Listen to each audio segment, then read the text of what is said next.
All right, y'all, welcome to the Scott Horton Show. I am the director of the Libertarian Institute, editorial director of antiwar.com, author of the book Fool's Errand, Time to End the War in Afghanistan, and I've recorded more than 5,000 interviews going back to 2003, all of which are available at scotthorton.org. You can also sign up for the podcast feed. The full archive is also available at youtube.com/Scott Horton Show. Hey guys, check it out. On the line, I got the great Jim Bovard, and I didn't know this at the time. I only found out much later, and I'm all caught up now. But he was great on the Waco Massacre all along, holding it down for the libertarian movement at that time. And he's written so much about what really happened there, and especially the cover-up. And we've got one that we've reprinted at the Libertarian Institute right now. It's called How the Government Covered Up the Waco Massacre. It's about Senator Danforth's investigation in 1999. And really happy to have you back on the show, Jim. How are you, my friend? Doing good, Scott. Thanks for having me on. Thanks for sending me a copy of your new book. It looks great. I'm glad to see so many rave reviews on Twitter for your book. Yeah, man. And thanks for blurbing it. I really appreciate that. It makes me look all credible and stuff. And yeah, so far reactions are pretty positive. So that's great. That's great. Yeah, folks are starting to say, well, so how soon is the next Scott Horton book coming out? Yeah, boy, I'm not even considering one right now. So life in hell is a back to the bank. Yeah, no, writing books sucks, man. It's terrible. And honestly, this latest book, this is everything I've got to say, man, pretty much. So that ought to satisfy them. That ought to hold them for a while. Speaking of books, you wrote more than half of the books that have ever been published, I'm pretty sure. Well. It's a lot of books that you've written. And, of course, Public Policy Hooligan is the memoir, which is hilarious and great, and I hope everyone will look at it. Attention Deficit Democracy, the absolute masterpiece. But then before that, too, you wrote so many books, and I'm curious, was it Lost Rights or Feeling Your Pain or Freedom in Chains, or which one of these had your best treatment on the Waco disaster, Jim? Do you remember? Probably Feeling Your Pain, because I had a whole chapter in there on Waco, I think. And I had some stuff, practically breaking news in Lost Rights, because Lost Rights went to the press in late 1993, came out in early 94. And so I was using all my elbows with my publisher at St. Martin's Press to update it, to add one more paragraph, and we can, there's some more great new killer details on Waco. Can we add this in? And, I think they thought I was a pain in the ass. You know what, man? I think you're a hero. And well, not thanks. just because you're good on this, because a lot of people are good on this now, but at the time, the narrative was, boy, do these people deserve it, and good. And by the way, they did it to themselves anyway. And just total immunity and impunity and kind of celebratory kind of a take on it. And you sure did a good job of reminding me of that in this article, that this was a badge of honor for them. This is how we knew that Janet Reno was a great attorney general. Yeah, well, it was fascinating that the Washington Press Corps made her a hero within days of the FBI final assault that ended with 80 dead civilians. But this is how the Washington Press Corps reacted. I mean, you see how they were kowtowing to Biden on the press conference on Thursday. It's like, yeah, well, this is not the first time. Yeah. All right, so there's so much to go over here, but I liked your angle in this article, so let's just stick with that. Tell me, who's John Danforth? John Danforth was a senator from Missouri, and he was an ordained Episcopalian minister. And he's someone who was a moderate Republican, so he was beloved by the Washington Post and the Washington establishment. He was someone who had voted in 1994 in favor of the assault weapons ban, which is always like one of the acid tests for if anybody was in Congress back then. Okay, did the person vote for that so-called assault weapons ban? Especially Danforth Republican. Did. Yep. So he was one of the supporters, but he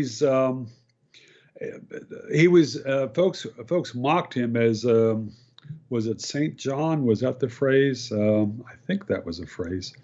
It's been a while since I wrote the article, but he's someone who was chosen by Janet Rito to do a reinvestigation of Waco after the news came out, thanks to Mike McNulty, that the FBI had used pyrotechnic explosives during their assault on April 19th before the building caught on fire. Mm-hmm. And that was a bombshell because the FBI had always said, we got nothing to do with the fire. It was just a bunch of crazy people decided to burn themselves up. And you had Congressman Jack Brooks, the chairman of the House Judiciary Committee, saying that burning to death was too good for those people. So, and it's a credit of Texas voters that they threw him out after that. But Danforth was brought in to sanctify the whitewash of the federal establishment. But there were so many other things that had come out that Danforth ignored. Hang on just one sec there, man. I just want to clarify one thing for people real quick. And this is always the first big step for people who are new to this story is you watch the documentary Waco, The Rules of Engagement, and then the sequel is called Waco, A New Revelation, as Jim was saying there, produced by documentary filmmaker Mike McNulty. And also Dan Gifford was involved in one or the other of those, or both, I forget. And what happened was it was the sequel, A New Revelation, that revealed, and sorry to correct your language here, but it's very important. It wasn't just pyrotechnic rounds. It was incendiary rounds that they found that they had pictures of that restarted the investigation. But then it's an important detail that was actually a red herring because all evidence... available evidence shows that those actually were only shot into a puddle of water outside the house hours before the fire broke out and really didn't have anything to do with the fire. But that doesn't matter because then this is where you're right. It's the pyrotechnic rounds. The CS rounds are different kinds of CS rounds. And some of the CS rounds were pyrotechnic, meaning not meant to start fires, but use fire and explosive heat in order to disperse the CS. And those they found at all three origins of the fire in the aftermath, and in McNulty found in the evidence lockers that they had all been mislabeled as silencers, but that was what they were pyrotechnic CS rounds. So it's a little bit complicated, but I just wanted to point that out that it matters, and McNulty got after me for saying incendiary when I meant pyrotechnic. At least you understated it instead of overstating it, which is important. But I just wanted to get that out. Hey, Scott, it's hard to imagine Mike McNulty getting after anybody. He was so good. No, Mike is someone who passed away a few years ago. He did great work. He and Dan Gifford made a hell of a movie. It was nominated for an Academy Award documentary. It should have won. It didn't. But the Waco Rule of Engagement is a wonderful place to start to understand the some of the evil that went down there. But it's just it's sort of like peeling an onion, trying to find all the different government lies on this joint ATF and FBI attack on the Davidians. I mean, there was a guy, Dave Hardy, who did a great book on that. This is not an assault. I think I got the title right, but he's a former federal lawyer and knows how to do investigations of federal agencies. And 5-6 years after everything had gone down, Hardy turns up this internal ATF memo that talks about how some of the undercover agents went target shooting with David Koresh 5, 6, 7 days before the ATF launched their assault, launched the violent assault where they just rode up and started shooting. It's the ultimate no-knock warning where you're warning, shooting instead of knocking. But so David Koresh went out and he knew they were undercover agents. He still went shooting with them and talked with them. So the feds could have, scooped him up very easily if they had a valid warrant, if they wanted to do a real search. But the feds, the ATF covered that up. And if that fact had come out on the day of the ATF raid, the violent raid, 4 ATF agents were killed.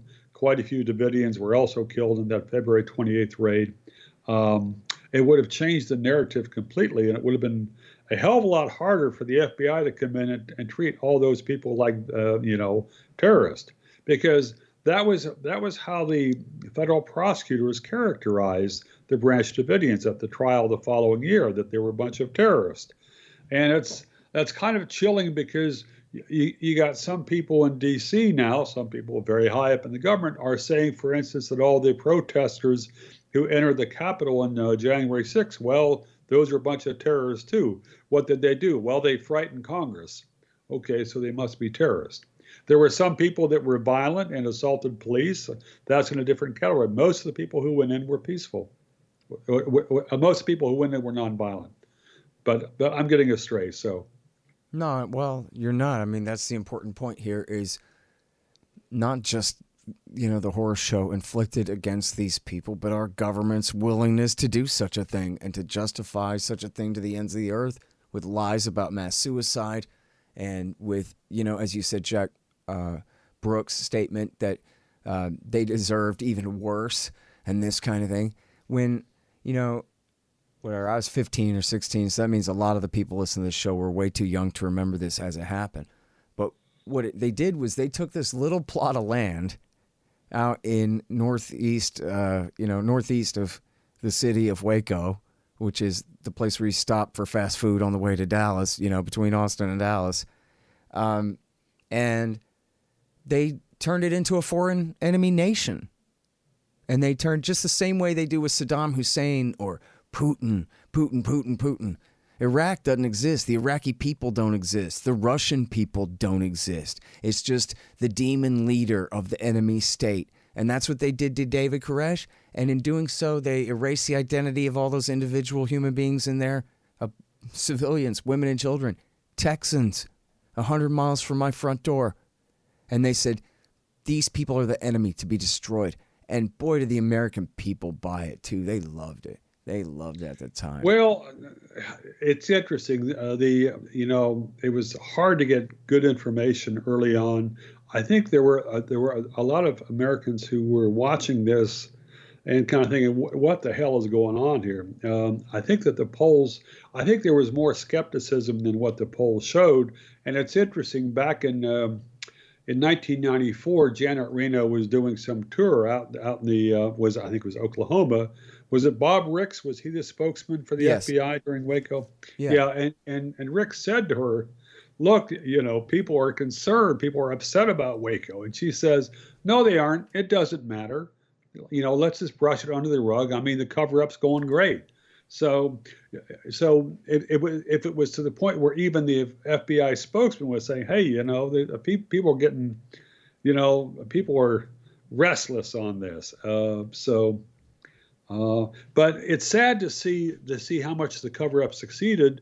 And it's a frustrating thing I have as someone who works as an investigative journalist. I mean, federal cover-ups are a dime a dozen. Most of them succeed. People say, well, the truth will out. I'm thinking, like, not inside the Beltway.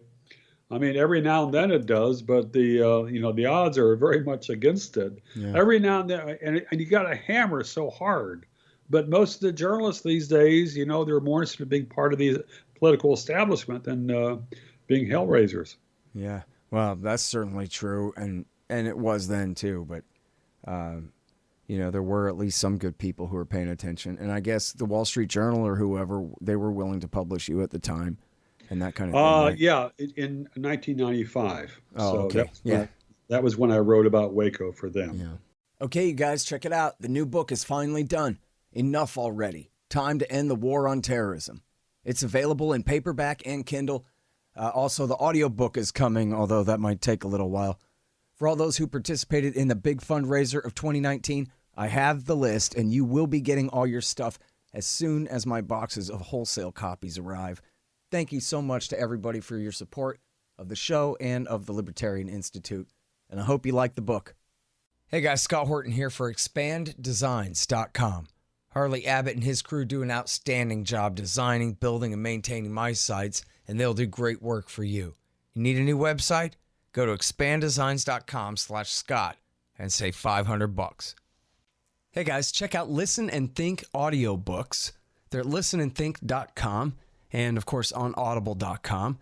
And they feature my book, Fool's Errand, Time to End the War in Afghanistan, as well as brand new out Inside Syria by our friend Reese Erlich, and a lot of other great books, mostly by libertarians there. Reese might be one exception, but essentially they're all libertarian audiobooks. And here's how you can get a lifetime subscription to Listen and Think audiobooks. Just donate $100 to The Scott Horton Show at scotthorton.org/donate.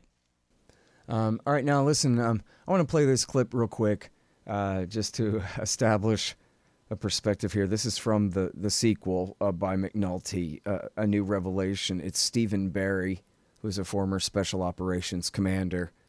And I was curious about, what you wrote about this at the time. It doesn't, I don't think, make an appearance in your current article. But as you said, there's so much to keep track of here. But this is Stephen Barry.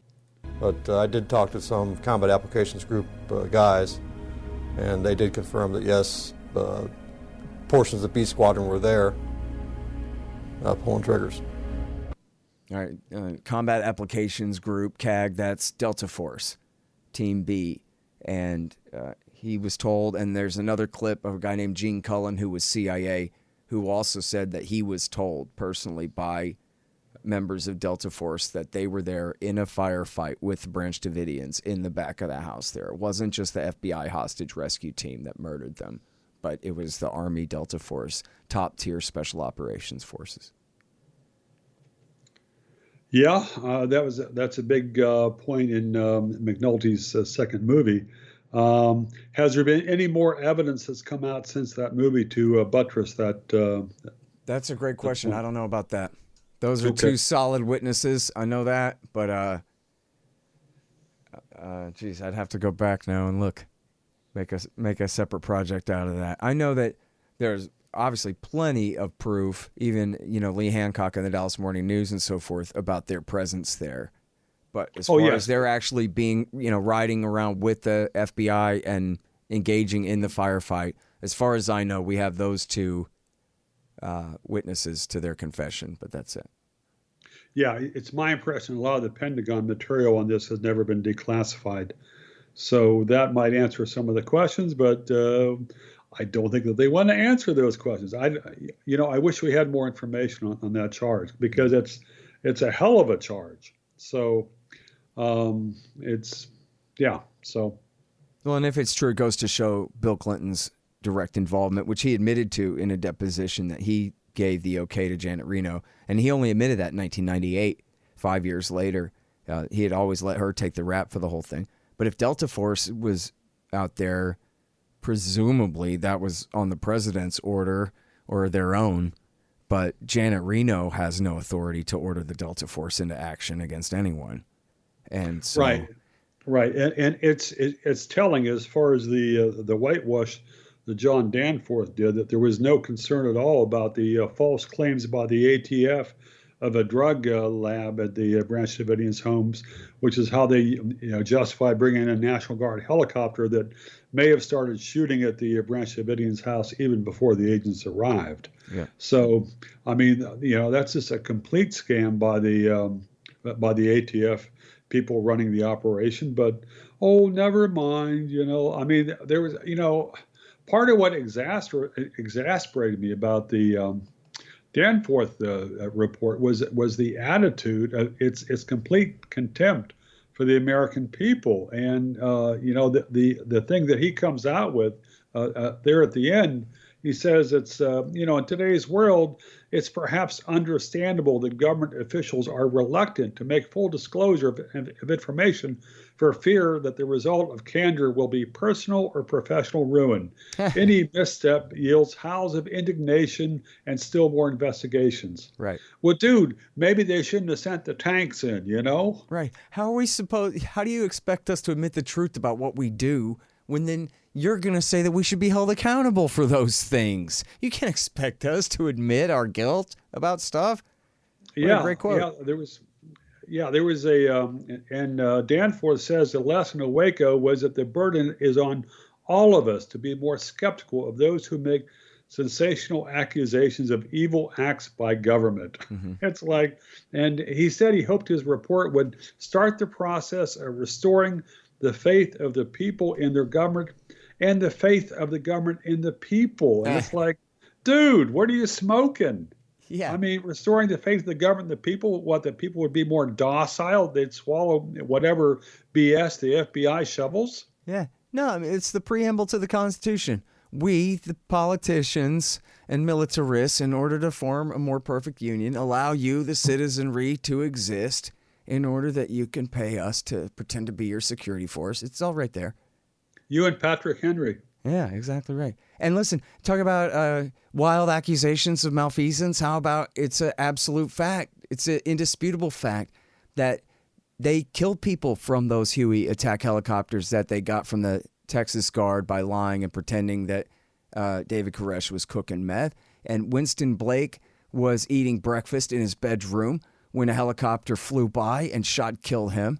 And then it's on video in the Rules of Engagement where the young man, I forget his name now, who was doing his chores, scraping rust out of the water tower, and then went and climbed up to see what was going on, and the helicopter flies by and shoots him dead. And then they left his corpse up there, and they wouldn't let the Davidians even go up there and get his corpse down for 5 days or whatever it was. So, yeah, no wonder he didn't want to get into them borrowing a Huey attack helicopter leftover surplus from the war in Vietnam that was used to murder innocent, unarmed Texan civilians in their home. Yeah, well, it would have made a very interesting part in Danforth's report, but there were so many levels of shenanigans here, and Danforth was hoping to become George W. Bush's vice presidential nominee, so that's part of the reason he rushed out a draft of the report in July 2000, just before Bush had announced his pick for VP. And so, I mean, there were so many different levels where this should have set off all the bullshit alarms. And the fact that George W. Bush was governor of Texas and never helped expose any of the crap that went on under Ann Richards. I mean, because the Texas Rangers, I think, could have answered or exposed some of this stuff. Or what's your take on that, Scott, as a Texan? Yeah, no, absolutely right. I mean, and that was at the time. It was, see, this guy's just the son of a Bush. Think he cares about you? If he cares about you, where is he on Waco? He's nowhere. Yeah. You know. God. Well, anybody who ever believed in him for a minute needed to be dissuaded. Ought to have been dissuaded just by that. They're like, well, he is just George Bush's son anyway, the dumbest one of them, right? Should have been Neil, but he was already guilty of bank swindling and stuff. He was ruined. And Jeb is supposedly the more capable one of the two left over, except he lost his first run for governor. So it had to be W in 2000. But even at the time, people said, well, look, of course the guy's a complete idiot. But at least Colin Powell will be there to help tell him what to do, so it'd be okay. Right. But nobody believed in the guy, I don't think, really, even then. Well, not until after his greatest failure of any president to protect the American people, with 3,000 slaughtered on his watch, when he'd only been in office for a measly 8 months as the head of our security force. And only then did people really love him and see him as a great leader. And give him a 90% approval rating and permission to attack any country he wanted and the rest of that. So, yeah, that was an unfortunate reaction to that catastrophe. You know, it's the biggest blunder, intelligence blunder since Pearl Harbor. And, so we put the president on a pedestal and clap when he promises to rid the world of evil. It's like, yeah. Man, I was almost disillusioned by that. Yeah, man. Here I am on the other side of disillusioned. So listen, let's talk more about Danforth's cover-up here because it's so important. And I saw that you liked my tweet. I don't know if you went and reviewed the thing yourself. Again, I'm sure you've seen it. The FLIR Project. FLIR. FLIR, Forward-Looking Infrared. Did you see that again yesterday? Scott, I saw your tweet. I liked your tweet. And I was saying, Scott expected me to do a lot of research before the damn show. Yeah. And I was thinking, FLIR, let's see, I watched that. What did I write about that at the time? I think I wrote a review for maybe American Spectator or someplace like that at the time. Must have. So this is part 3. This is McNulty again. And what happened was, as I says earlier in the setup part of the show there, that when the sequel, A New Revelation, came out, they had to admit that, okay, those are military incendiary rounds there, so we didn't quite admit everything, so now we're going to have this new investigation. And so they did a whole recreation in order to try to debunk the FLIR, which is absolutely conclusive, even to a layman or an expert too, that you can see men getting out of the back of the tanks and firing machine guns toward the house. There's no question about what's going on there. But so they try to debunk that by holding the simulation at Fort Hood. But then in this movie, The FLIR Project, the part 3 of this series, they debunk the debunking severely and show that they really just completely rigged this thing. They didn't dare recreate the same situation on the ground there at Fort Hood that could have even led to the possibility of similar images showing up on the test footage.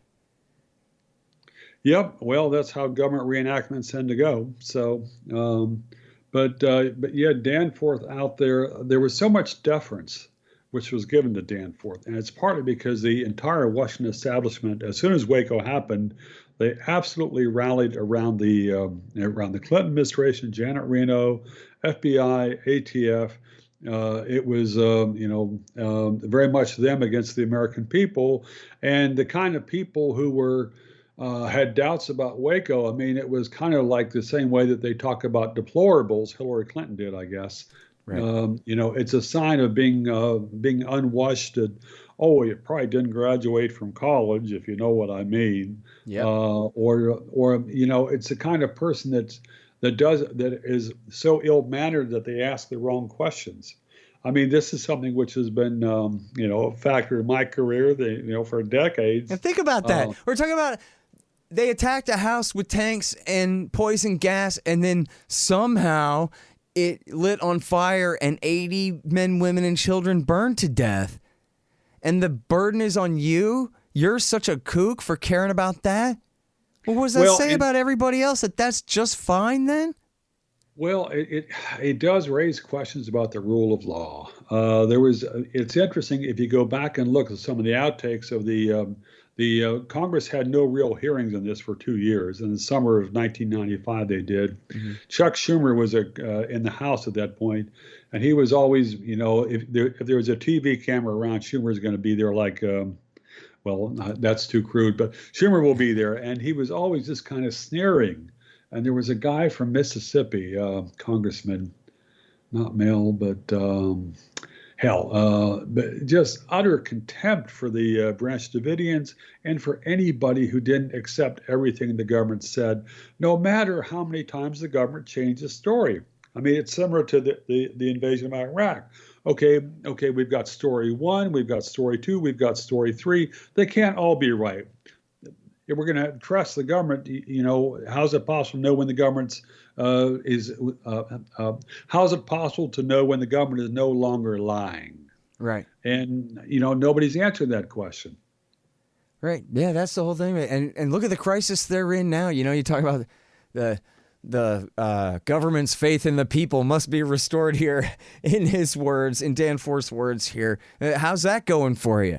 Right? There's nothing but a lack of confidence in them from this end.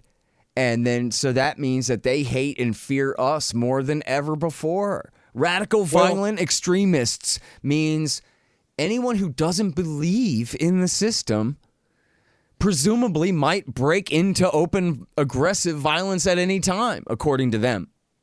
Just like, the giant massacre that took place in the attempted overthrow of the U.S. government there on January 6th, Jim. Huh. Yeah, well, I've written a handful of stories on that tied to January 6th, and as far as a new definition of terrorism, it might be any person who's criticized the government and owns 2 guns and more than 100 bullets. Yeah. So it's frustrating to see how easy the mainstream establishment can frame an issue. I don't know if it's going to stick for them. There are folks who are pushing back very effectively, but the level of kowtowing, and to see how the people who kowtow get elevated, it's like, it almost makes me cynical. I could see why. All right, listen, I better let you go. We'll keep this right at a tight half hour so people can get really interested in this and then dive in and find out the rest. I'd like to mention, too, by the way, Carol Moore, wrote a great book called The Davidian Carol was Massacre. great. And people can Carol read was the great. entire thing online for free. And if you Yeah, just Google the Libertarian Institute and Waco, you'll find a couple of blog entries by me where I have links to her book and to all three of these most important documentaries. And then at jimbovard.com, there is essentially an endless treasure trove of your archives on this subject, correct? Yeah, thanks very much. One thing I want to add, Carol Moore is great. I really appreciate her book. She was cutting edge, at the, from the very start. Right. A positive aspect of Waco is that it helped radicalize you and Angela Keaton. That's true. So that's been a positive legacy for liberty. Yeah, well, we take our silver linings, but I could have done without it, to be perfectly frank. But I see what you mean. And listen, it's done the same for a lot of people. It's helped make the point about what state power is in a way that you couldn't ever really explain better than just showing that, what they owed a $200 tax allegedly. Was that the crime here? Okay. Yep. The tanks going in there and they're broadcasting, this is not an assault. But the plan was to collapse the entire building on these people's head. That was the official plan. But it was nonviolent collapse. And they did. And the coroner said the women and children in the concrete room were crushed to death, most of them before they were poisoned or burned to death or even bombed to death by the Delta Force there. And that's all in a new revelation. So mission accomplished there. All right. Anyway, I'm sorry. We could do this all afternoon, man. We didn't, and that was in no particular order anyway. But it's such an important point, and damn John Danforth and all of the rest of them for their lies about it too. And thank you, Jim. Hey, thanks so much, Scott. Good luck. Appreciate it.